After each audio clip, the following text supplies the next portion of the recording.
আমরা এই জায়গা মাফিয়ারা কি করে বিক্রি করছে। আমরা রাজামল থেকে আমরা এখানে বসবাস, আমার বাবার জায়গা, আমার বাপ চাচা তিনজন, তারা তিনজনের জায়গা। আজকে রাজামল থেকে আমরা এখানে বসবাস, আমরা এই দেশের বাসিন্দা, তারা বাংলাদেশ থেকে আইছে।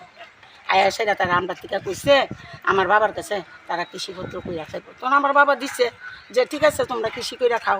যখন কৃষি কইরা খাইতে গিয়ে দেখছে যে জায়গা দিয়ে দখলকরণের চেষ্টা করতেছে, তখন নিষেধ করে দিছে। জায়গা তখন ফেরত দিছে। আশেপাশে তারা জায়গা তারা বিক্রি করে গেছে, নগেন্দ্র সর্দার। এরপরে আমরা যখন জানতে পারছি তারা এটা দিয়ে বৈধ কাগজপত্র করতেছে, তারা এটা জায়গাটা দখল করতে আইছে, এখানে মন্দির তুলছে, একটা শনি মন্দির তুলতে চাইছে রাত্রিবেলা আইয়া। এরপর আমরা ভোরবেলা জানাইয়া দেখছি, তখন আমরা প্রশাসন জানাইছি, তখন আমরা এটা ঠেল্লা ভাঙ্গা ফালাই দিছি যে না তুমি আমার জায়গাতে তুলবা কিরে।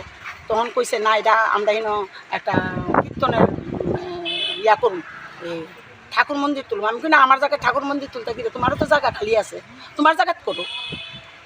এমন করে আমরা খুব ইয়া হইছে পরে এটা স্থগিত রয়েছে। থাকুনের পরে তখন জানতে পারতাছি যে তারা রাজীব সরকার, টুটন সরকার, রঞ্জিত সরকার,